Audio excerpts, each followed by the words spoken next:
আলহামদুলিল্লাহ, সমস্ত প্রশংসা আল্লাহ তাবারক ওয়া তাআলার দরবারে, যিনি আমাদেরকে কোরআনের মজলিসে অল্প সময়ের জন্য হলেও বসার তৌফিক দিয়েছেন। রব্বে কারিমের দরবারে এই জন্য কালিমাতুশ শুকর আদায় করি আলহামদুলিল্লাহ। মুহতারাম হাজিরিন, পবিত্র কোরআনুল কারিমের সূরাতুল বাকারা 188 নং আয়াত থেকে 190 নম্বর আয়াত তথা 3টি আয়াতে কারিমা তেলাওয়াত করা হয়েছে। আজকে কোরআনের এই 3টি আয়াতের মধ্যে আল্লাহ পাক কী বলেছেন সেটাই আমরা জানার চেষ্টা করব ইনশাআল্লাহ। ওয়া মা তাওফীকি ইল্লা বিল্লাহ। প্রথম আয়াতে কারিমা 188 নং আয়াত সূরাতুল বাকারা। এই আয়াতের মধ্যে আল্লাহ রাব্বুল আলামিন খুবই গুরুত্বপূর্ণ একটি বিষয় আলোচনা করেছেন। এর আগের আয়াতে আল্লাহ পাক রোজা সম্পর্কিত আলোচনা করছিলেন। রোজার দ্বারা উদ্দেশ্য হলো মানুষের নফসের পবিত্রতা, মানুষের নফস যেন পবিত্র হয়ে যায়। কষ্ট করবে, রোজা রাখবে, কষ্ট করবে, এটার দ্বারা আত্মাকে একটা কষ্টের মধ্যে ফেলা হয় যে খাওয়া যাবে না, মনের চাহিদা অনুযায়ী কাজ করা যাবে না, মনে যা চায় তাই করতে পারবে না। তো মনকে একটা শৃঙ্খলার মধ্যে রেখে মনকে একটা কষ্টের মধ্যে ফেলা। আর এটার মাকসাদি হলো মনটা যেন তার চাহিদা অনুযায়ী কাজ না করে, আল্লাহর ইচ্ছা অনুযায়ী যেন মনটা পরিচালিত হয়। আর এইভাবেই সে যেন পবিত্রতা অর্জন করে, পরিচ্ছন্ন হয়। এটাই ছিল রোজার মাকসাদ। আজকের এই আয়াতে কারিমায় আল্লাহ রাব্বুল আলামিন মানুষকে মালের পবিত্রতা সম্পর্কে নির্দেশ দিয়েছেন যে তোমাদের মন যেমন থাকতে হবে পবিত্র, তোমাদের অর্জিত সম্পদ মাল এটাও থাকতে হবে পবিত্র। মনকে যেমন নাপাক করা যাবে না গুনাহের ময়লা দিয়ে, তদ্রূপ তোমাদের মালটাকেও হারাম বস্তু দিয়ে অপবিত্র করা যাবে না, পবিত্র রাখতে হবে হালাল উপার্জন করার মাধ্যমে। রব্বুল আলামিন রোজার মধ্যে নির্ধারিত একটা সময় তথা সুবহে সাদেক থেকে নিয়ে সন্ধ্যা পর্যন্ত এই টাইমটুকুর মধ্যে হালাল মাল খাওয়াকেও হারাম করে দিয়েছিলেন। সুবহে সাদেক থেকে নিয়ে সূর্যাস্ত পর্যন্ত সময়টুকুর মধ্যে রোজার দিনে আল্লাহ পাক হালাল মাল খাওয়াকেও কি করেছিলেন? হারাম করেছিলেন, যে হালালটাও খাইতে পারবে না এই টাইম। তো রোজার মধ্যে একটা নির্ধারিত সময়ে হালাল মাল খাওয়াও হারাম হয়ে যায়। আর হারাম মাল এটা চিরদিনের জন্য হারাম, এটার কোনো সময়সীমা নির্ধারিত নাই। হারাম মালের সময়সীমা নির্ধারিত নাই যে এই সময়ে হারাম খাওয়া নিষেধ আর ওই সময়ে হারাম খাওয়া হালাল, এই রকম কোনো সময় নির্ধারিত নাই। চিরদিনের জন্যে প্রতিটা মুহূর্তের জন্যে হারাম মাল ভক্ষণ করা এবং অর্জন করা। আল্লাহ রাব্বুল আলামিন আয়াতে কারিমার মধ্যে বলছেন, ওয়ালা তাকুলু আমওয়ালাকুম বাইনাকুম বিল বাতিল, তোমরা তোমাদের মালগুলো একে অপরে অন্যায়ভাবে ভক্ষণ করিও না। একজনের মাল আরেকজনে অন্যায়ভাবে ভক্ষণ করিও না। একজন আরেকজনের মাল খাইতে পারবে না এমনটা না, কিন্তু আল্লাহ বলছেন অন্যায়ভাবে খাইতে পারবে না। কিন্তু আপনি যদি হাদিয়া দেয় তাহলে তো খাইতে পারবে। বা একটা প্রয়োজন হয়েছে, আপনি চেয়ে নিলেন যে ভাই এটা আমার একটু জরুরত, দিলে ভালো হয়। যদি উনি খুশি হয়ে দেয়, জোর করে না, জবরদস্তি করে না, চায় নিতেছেন কিন্তু জোর করে দিতে হবে, না দিলে খবর আছে, এমন করে যদি নেন তাহলে হবে না, এটা অন্যায়। চাইছেন, উনি ইচ্ছা হয়েছে, খুশি হয়ে দিল, তো সেটা খাওয়া তো হালাল হবে। কিন্তু চাইলেন, দিল না, দিলেন এক ধমকি বা হুমকি, বা ভয় ভীতি দেখাইলেন, যেটা চাঁদাবাজি করে, চাইতেছেন দিতেছে না, তো এখন হুমকি লাগাচ্ছে, তুই বেঁচে থাকতে পারবি না, বা তোর সন্তান বেঁচে থাকতে পারবে না, বা তুই পরিবার নিয়ে বেঁচে থাকতে পারবি না, তো তার স্ত্রী উদাও হয়ে যাবে, সন্তান লাপাত্তা হয়ে যাবে তুই চাঁদা না দিলে। তো বাস এখন কি করবে? স্ত্রীকে বাঁচাইতে, সন্তানকে বাঁচাইতে, বা তার নিজের জীবনটাকে বাঁচাইতে হলেও বাস একটা কিছু দিয়ে দিতেছে, আর ও আরামসে নিয়ে খাইতেছে। এটা হালাল না হারাম বলেন? হারাম। অন্যের মাল খাওয়া। নবী সাল্লাল্লাহু আলাইহি ওয়াসাল্লাম বলছেন, লা ইয়াহিল্লু মালু ইমরিইন মুসলিমিন ইল্লা বিতিবি নাফসিহি। কোন মুসলমানের মাল খাইতে পারবে না তার সন্তুষ্টি ছাড়া খাইতে পারবে না, এটা হালাল হবে না। তো কোরআনের মধ্যে আল্লাহ বলছেন, ওয়ালা তাকুলু আমওয়ালাকুম বাইনাকুম বিল বাতিল। অন্যায়ভাবে তোমরা একে অপরের মাল খাবা না। অন্যায়ের একটা সূরত হলো এটা চাঁদাবাজি, আর একটা সূরত হলো চুরি, আর একটা সূরত হলো ডাকাতি, আর একটা সূরত হলো খিয়ানত। রাখছে আমানত, বাস আরামসে খেয়ে ফেলছে, চাইতে আসছে, কিসের টাকা দিব না, খেয়ে খাইয়ে লাইছি। অনেক আছে কিন্তু এরকম, যে মাল টাকা রাখছে জমা, ও আর ভাই এ টাকা তো খাইয়ে লাইছি, কে আর কি চাও, খাইয়া লাইছি, এটা চলবে না। খাইয়া লাইছি, তুমি কারটা খাইলা? কি খাইলা? এটা আগুন খাইছো। ও ভাই এটা খাইয়া লাইছি, আর কি দিব? 1 টাকাও খাইতে পারবে না। অনেকেই অল্প টাকা একজনের কাছে পাওনা পায়, 100 টাকা বা 50 টাকা অথবা 200 টাকা বা 500 টাকা। এগুলা কিন্তু সচরাচর এখন। আমরা আরও যখন একদম শিশু সময় ছিলাম তখন দেখছি 1 টাকা পাইলেও 1 টাকা দিয়ে দিছি, আর এখন 10-20 টাকা 100 টাকা খাই লাইছি না, ওইটা চা খাই লাইছি। তুমি চা খাইলা, কার অনুমতিতে চা খাইলা? এখন কিছু বলতেও পারে না, লজ্জার বিষয়, কিন্তু মনে মনে তো মন খারাপ করে ফেলছে যে খাই লাইছে আমার টাকা। হারাম। যেভাবেই হোক, খিয়ানত হোক, অন্যায়ভাবে কারোর মাল খাওয়া যাবে না, হারাম। আল্লাহ বলছেন, তো মালটাও পবিত্র করতে হবে। এরপরে আল্লাহ বলছেন, ওয়াতুদলু বিহা ইলাল হুক্কাম। চমৎকারভাবে আল্লাহ পাক বলছেন মানুষের যে অপকর্মের পদ্ধতিগুলা। অনেকে আছে যে অন্যের মাল এখন খাইতে পারতেছে না, তো এখন কি করবে? ক্যাশ করে দিছে। ক্যাশ করলে এখন কোর্টে যাইতে হবে, হাকিম সাহেবের কাছে যাইতে হবে, বিচারকের কাছে যাইতে হবে। তো ক্যাশ করছে, অন্যায় ক্যাশ করে না, এমনি তো ক্যাশ করে দেয়। তো ক্যাশ করছে, মামলা করে ফেলছে। এখন পদ্ধতি হলে এখন তো এমনি নিতে পারতেছি না, বিচারকের মাধ্যমে এটা খাবো আমি। কিভাবে? যে মামলা করে দিলাম, করার পরে এখন গোপনে বিচারককে একটা মোটা অঙ্কের কিছু দিয়ে আসবো, আর এই মোটা অঙ্কের কিছু দিয়ে বিচারককে আমার পক্ষে নিয়ে নেব। তো বাস, বিচারক কিছু খাইলে খাইলো, বাকিটা তো আমি খাই ফেললাম। এই যে একটা পদ্ধতি, আল্লাহ তাআলা অন্যের মাল খাওয়ার এই অভিনব পদ্ধতি, এটাও নিষেধ করেছেন যে এটাও তোমরা করো না, এটাও করো না। কিছুদিন আগে একটা ঘটনা শুনছেন না? একটা নিউজে আসছিল যে এক লোকে কত জানি 30 বিঘা নাকি কত সম্পদ, ওই যে একটা মেয়েকে যে মেরে ফেললো, নিউজের মধ্যে আসছে এটা। হ্যাঁ, কুড়িগ্রাম না কোন এলাকার দিকে।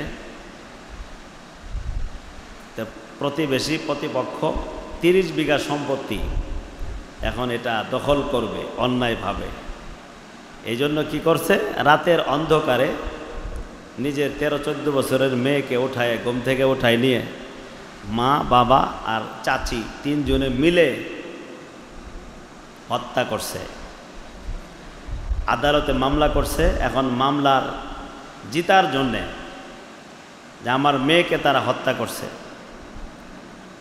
নিজেরাই রাতের বেলা ক্ষেতের মধ্যে নিয়ে, ভুট্টা ক্ষেতের মধ্যে রড দিয়ে পিড়ায় মেরে ফেলছে। দেখেন বুদ্ধি দেখছেন, অন্যের সম্পদ বক্ষণ করার পলিসি দেখছেন, বুদ্ধি দেখেন। রব্বুল আলামিন সরাসরি নিষেধ করেছেন আয়াতের মধ্যে।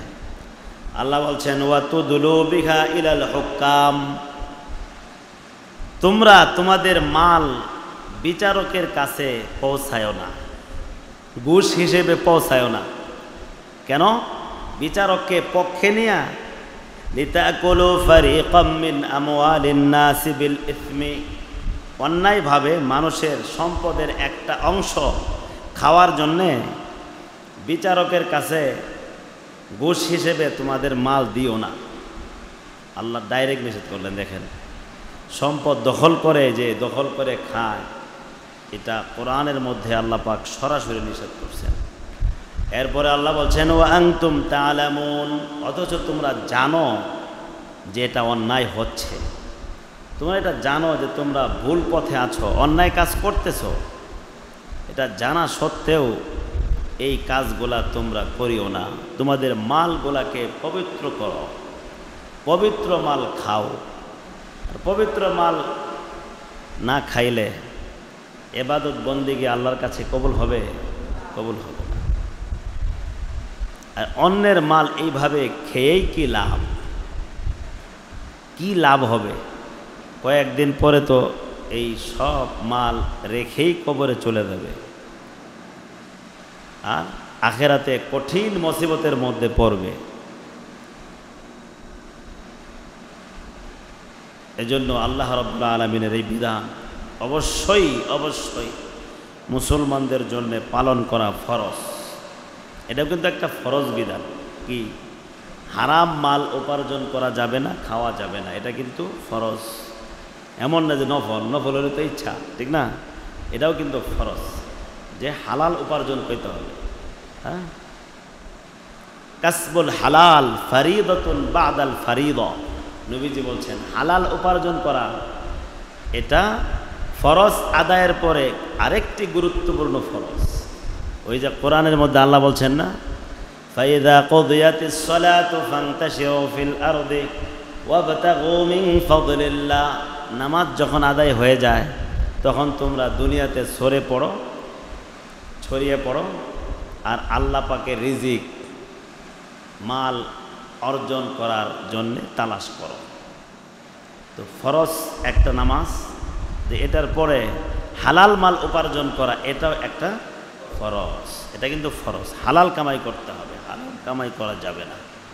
তো এই আয়াতের মধ্যে আল্লাহ পাক হালাল মাল উপার্জন করার জন্য বলেছেন এবং হারাম থেকে বেঁচে থাকার জন্যই বলেছেন।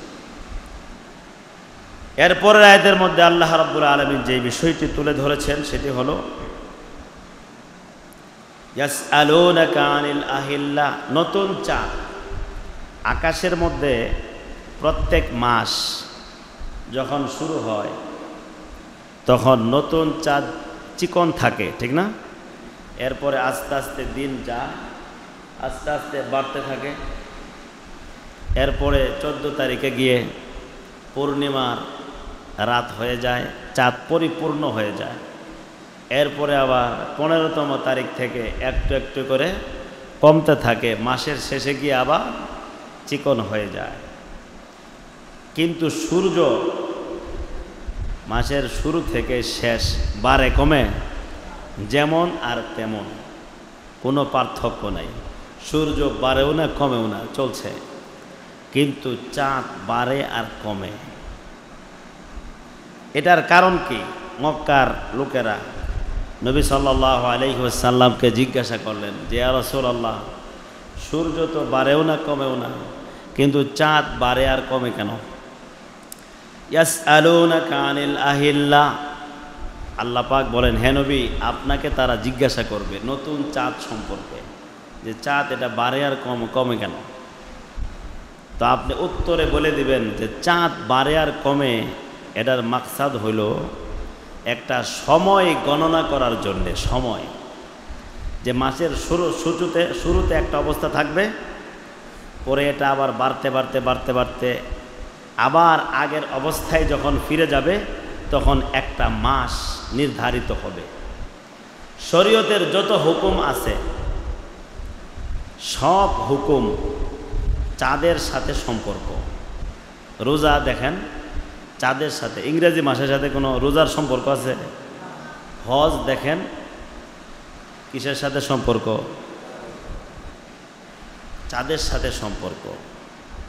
তো শরীয়তের বিধিবিধানগুলো এগুলা কিসের সাথে সম্পর্ক? চাঁদের সাথে সম্পর্ক।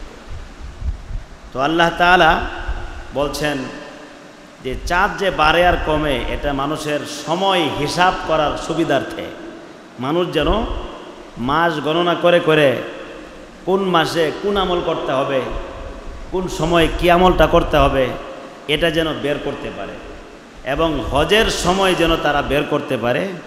এই জন্যই এই চাঁদের হিসাব চাঁদের মধ্যে কম বেশি হয়, হ্রাস বৃদ্ধি হয়। আল্লাহ বলছেন কুল হিয়া মাওয়াকিতু লিন-নাসি ওয়াল হাজ্জি, হে নবী আপনি বলে দেন এই চাঁদ হলো মানুষের সময় নির্ধারক এবং হজের সময় নির্ধারক। মানুষ বিভিন্ন সময় ব্যবসা করার জন্য যাইতো, বিভিন্ন মৌসুমে আরবের মুশরিকরাও ব্যবসা করার জন্য যাইতো, শীতকাল গ্রীষ্মকাল বিভিন্ন মাস তারা গণনা করত। আগে তো হিসাব ছিল এই আরবি মাস, এটাই ছিল মূল হিসাবের আরবি মাস। এই আরবি মাসের হিসাব অনুযায়ী মানুষের লেনদেন এবং যত কাজ কারবার,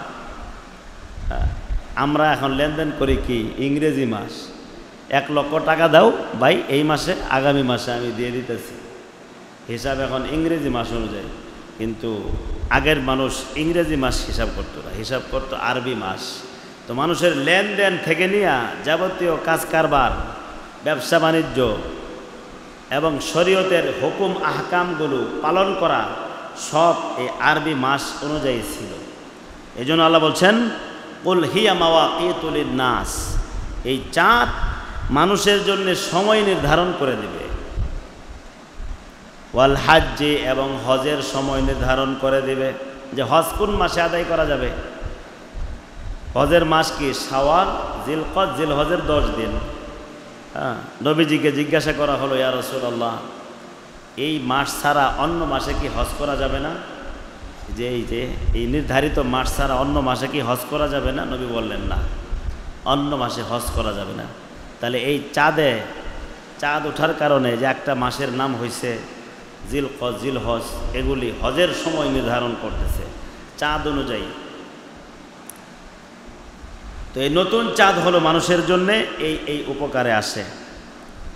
এরপরে আল্লাহ বলছেন ওয়ালাইসাল বিররু বিআতাতুল বুয়ুতা মিন যুহুরিহা ওয়ালাকিন্নাল বিররা মান ইত্তাকা। এখানে আরবের মুশরিকদের একটা কুসংস্কারকে আল্লাহ পাক রহিত করছেন। কুসংস্কার হলো আরবের লোকেরা প্রথম যখন হজের এহরাম বেঁধে ঘর থেকে বের হইত, মনে করেন এহরাম বাঁধছে, এখন ঘর থেকে হজের জন্য বের হয়ে গেছে। আচ্ছা, আপনি যদি বাংলাদেশে আপনি ঘরের মধ্যে এহরাম বেঁধে ঘর থেকে গেছেন বাইরে, এখন আপনার মনে পড়ছে যে হাই আমার তো এই জিনিসটা এখনও ভিতরে রয়ে গেছে, তাহলে কি আপনি আসবেন না? এহরাম পড়ছেন তো তাই কী হয়েছে, আসা যাবে না? আসে তো আপনি আবার জিনিসটা নিয়ে যাবেন, বা একটা প্রয়োজন দেখা দিল, এহরাম তো পড়াই আছে। হ্যাঁ, অনেকে তো এহরাম বাড়ির থেকেও পরে এয়ারপোর্টে যায়, এরপরে এহরাম বেঁধে জায়গা। তো এহরাম বাঁধছে, ঘর থেকে বের হয়েছে। আরবের ওই সকল মুশরিকরা মনে করতো কি জানেন, যে এহরাম বেঁধে ঘর থেকে বের হইলে যে দরজা দিয়ে এহরাম বেঁধে বের হয়েছে ওই দরজা দিয়ে আর ঢোকা যাবে না। তো কি করতে হইব, এখন ভিতরে তো জিনিস, প্রয়োজনীয় জিনিস আছে, ওটা নিয়ে আসার জন্য যাবো কেমনে? 2টা পদ্ধতি অবলম্বন করতো তারা। হয়তো বা উপরে চাল কাটতে ছাদের উপর দিয়ে ঘরে ঢুকতো, অথবা আরেক পাশ দিয়ে ওয়াল শেষ করে দিয়ে দরজা বের করে পরে ঘরে ঢুকত, এবং এটাকে তারা নেকির কাজ মনে করত। দেখেন, এটা কিন্তু শরীয়তের কোনো নেকির কাজ না, কিন্তু তারা এটা নিজেদের থেকে একটা আবিষ্কার করে এটাকে নেকির কাজ মনে করতেছে। আল্লাহ বলছেন এটা নেকির কাজ নয়, তোমরা যেটা নিজের আবিষ্কার করছো এটা নেকি না। কোরআনের মধ্যে আল্লাহ পাক তাদের এই কুসংস্কার এই অংশের মধ্যে রহিত করছেন। আল্লাহ পাক বলেন ওয়ালাইসাল বিররু বিআন তাতুল বুয়ুতা মিন যুহুরিহা, এটা কোনো পুণ্যের কাজ নয় যে তোমরা তোমাদের ঘরের পেছন দিক দিয়ে প্রবেশ করবা, এটা নেকের কাজ না। ঘরের পিছন দিক দিয়ে ঘরে আসা এটা কোনো ভালো কাজ না। তোমরা যেটাকে ভালো কাজ মনে করো, ভালো কাজ কোনটা? ওয়ালাকিন্নাল বিররা মানিত্তাকা, বরং ভালো কাজ করনেওয়ালা মুত্তাকি মানুষ ওই ব্যক্তি যে আল্লাহকে ভয় করে, যে তাকওয়া অবলম্বন করে, এটাই হলো ভালো কাজ এবং ওই ব্যক্তিই হলো ভালো কাজকারী। খালি ঘরের মধ্যে পিছন দিক দিয়ে আসলো বাস ভালো কাজ হয়ে গেল? আল্লাহকে ভয় করতে হবে। আল্লাহকে ভয় করে চলো, আল্লাহ যে বিধান দেয় সেটাই মেনে চলো, সেটাই হলো ভালো কাজ। আর ওই ভালো কাজ করলেই তুমি হবে পুণ্যবান ব্যক্তি, ভালো মানুষ। এরপরে আল্লাহ বলছেন ওয়াতুল বুয়ুতা মিন আবওয়াবিহা, তোমরা তোমাদের ঘরে তোমাদের দরওয়াজা দিয়ে যাও, দরজা দিয়ে ঢুকো। ওই পেছন দিক দিয়ে আরেক দরজা বের করে বা ছাদের উপর দিয়ে লাফ দিয়ে ঘরের মধ্যে ঢোকার মধ্যে কোনো নেকি নাই বা পুণ্যের কোনো কাজ নাই। ওয়াত্তাকুল্লাহা লাআল্লাকুম তুফলিহুন, আল্লাহকে ভয় করো তাহলেই তোমরা কেবল সফল হবা। সব সফলতা কিসের মধ্যে বলেন? আল্লাহকে ভয় করার মধ্যে। সুতরাং আল্লাহকেই ভয় করতে হবে। এরপরে আল্লাহ তাআলা বলছেন ওয়াকাতিলু ফি সাবিলিল্লাহিল্লাযীনা ইউকাতিলুনাকুম ওয়ালা তা'তাদু ইন্নাল্লাহা লা ইউহিব্বুল মু'তাদিন। এই যে আয়াতে কারিমা, এই আয়াতে কারিমার যুদ্ধ বিগ্রহ করা তারা নিজেরাও হারাম মনে করত। হ্যাঁ, জিলকদ, জিলহজ, মুহররম আর রজব, এই 4 মাসে যুদ্ধ বিগ্রহ করা কাফেররাও হারাম মনে করত এবং নিজের শত্রুকেও কিছু বলতো না। অথচ মক্কার মুশরিকরা যুদ্ধ করাকে খুব ভালোবাসত। কিন্তু এই 4 মাস তারা সম্মানিত মাস মনে করত আর কাউকে কিছু বলতো না। আবার মাঝে মধ্যে, কারণ দেখেন 3 মাস কিন্তু একসাথে, জিলকদ, জিলহজ, মুহররম একসাথে না, আর এক মাস হলো রজব, ওটা দূরে। কিছু মানুষ আছে যারা ঝগড়া বাজায় বাজায় অভ্যাস, মারামারি করে অভ্যাস। ওরা দেখবেন কোন এক জায়গায় খালি ঝগড়ার আওয়াজ খালি শুনছে, মানে আগে গিয়ে হাজির, নেতাগিরি করব, নেতাগিরি করতে গিয়ে 2-4 দিব লাগায় মাঝখান থেকে হেও বাজাই দিল আর কি। এরকম কিছু মানুষের স্বভাব আছে। তো মক্কার মুশরিকরা যেহেতু ঝগড়া করে করে ওদের এটা এমন প্রিয় হয়েছে যে ঝগড়া ছাড়া থাকবারই না। এখন 4 মাস তো তারা নিজেরাও সম্মানিত মাস মনে করে, কিন্তু তারা তো কিছু করতে পারতেছে না। এই জন্য মাঝে মধ্যে কী করতো জানেন? মনে করেন কষ্ট মষ্ট করে 2 মাস থাকছে, জিলকদ আর জিলহজ মাস থাকছে কষ্ট, কারণ জিলহজের হজ আছে, কষ্ট করে থাকছে, ঝগড়া টগড়া করে নাই, শত্রুকেও কিছু বলে নাই, সামনে দিয়ে শত্রু ঘুরে তাও কিছু কয় না। তো মুহররম মাস যখন চলে আসছে এখন আর নিজেদেরকে আটকায় রাখতে পারতেছে না, মাঝে মধ্যে এমনটা করতো আর কি। তখন কি করতো? হেরা মুহররম মাসের নাম দিত, এটা সফর, নিজেরাই নাম দিত আর কি। যদিও মাস চলতেছে কোনটা? মুহররম, কিন্তু ওইটাকে নাম দিত কি? সফর। তাহলে মাস আগাই গেল না? সফর, সফরের পরে কি? মুহররম, সফর, এরপরের মাস কি? রবিউল আউয়াল, রবিউল সানি আছে না? তো যেটা মুহররম চলতেছে ওইটার নাম দিয়ে ফেলছে সফর। তাহলে মুহররম কি কই গেল গা? মুহররম যদিও চলতেছে, মাস একটা নাম দিয়ে আগাই ফেলেছে, ঠিক আছে? মাসের নাম চেঞ্জ করে মাস আগাই ফেলছে। মনে করেন জানুয়ারি চলতেছে, এখন আপনি কইতেছেন এর নাম হলো ফেব্রুয়ারি, তাহলে মাস অটোমেটিক আগাই গেল না? একটা আগাই গেল। এইভাবে তারা এটাকে সফর নাম দিয়ে বাস এখন লাগো মারামারি, মারামারিতে ঝগড়াঝাড়িতে লাগিয়ে যেত। যার কারণে এই বছরের হিসাব উল্টাপাল্টা হয়ে গেল। যেটা মহরম চলতেছে ওটার নাম সফর, আর যেটা সফর চলবো ওটা হয়ে যাবো রবিউল আউয়াল, অন্য মাস, উল্টাপাল্টা হয়ে যেত। এই মুশরিকরা এটা করত। তো সাহাবীরা আশঙ্কা করলেন যে তারা তাদের সন্ধির যে শর্ত এটা তারা ভঙ্গও করতে পারে। যদি ভঙ্গ করে আক্রমণ করে সাহাবীদের উপর, জিলহজ মাসে যদিও তারা মারামারি করাকে অপছন্দ করে, হারাম মনে করে, কিন্তু এরপরও যদি করে বসে তখন তো মুসলমানদের জন্যে কি করণীয়? কারণ এক তো হলো হারামের সীমানা, ওখানে কোনো মারামারি চলবে না, হত্যাকারীকেও ওই জায়গায় বিচার করা যায় না, ও থেকে বের করে এসে পরে বিচার করা লাগে। ওরা যদি আক্রমণ করে বসে তখন মুসলমানরা কি করবে? এমনি কি বসে থাকবো আর মার খাবো?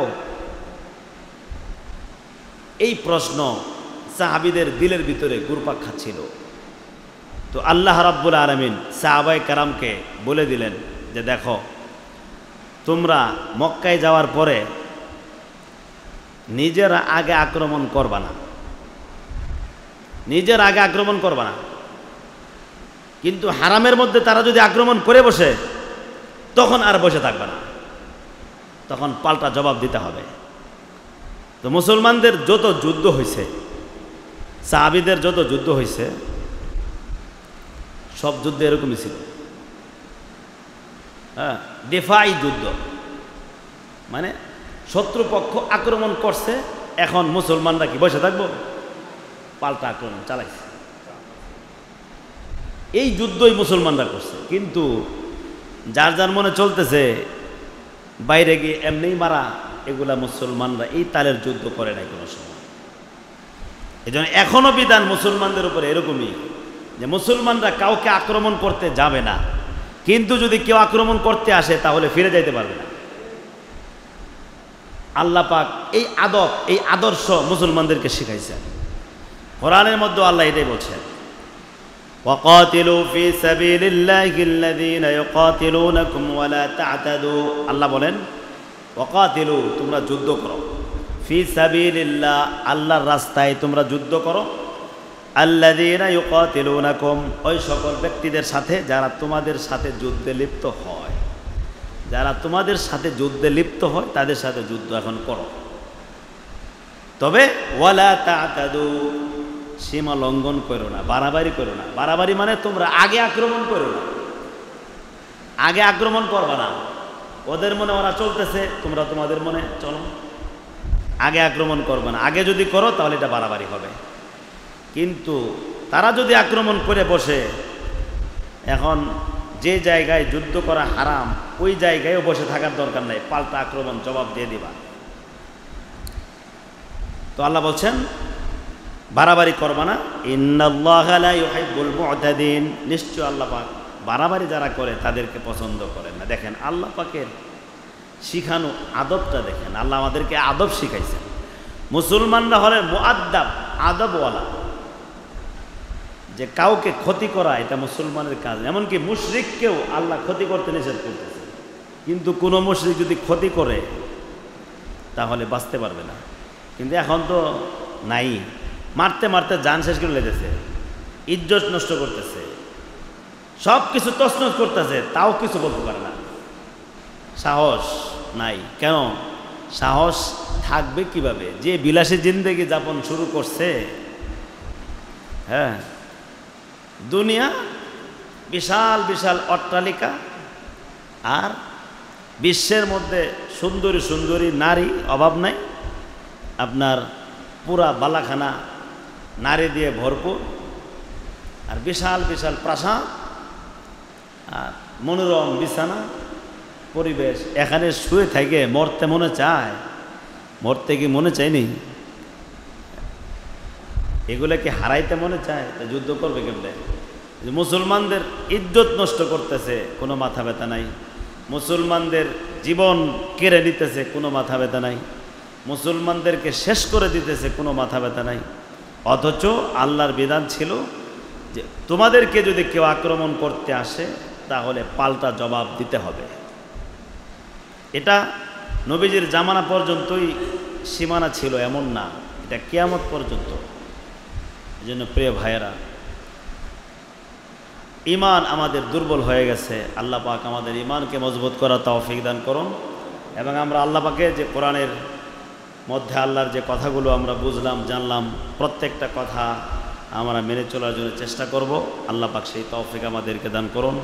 ওয়া আখিরু দাওয়ানা আলহামদুলিল্লাহি রাব্বিল আলামিন।